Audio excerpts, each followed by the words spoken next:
So what you see right here is the state of the garden, the No Maw May, and I got my yard force 2 with a rather large battery, and I'm aiming to trim the lawn to make it easier for the wildlife to get along here.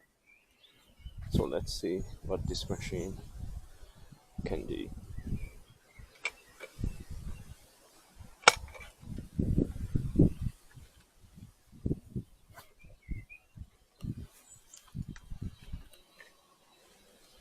It's quite lightweight.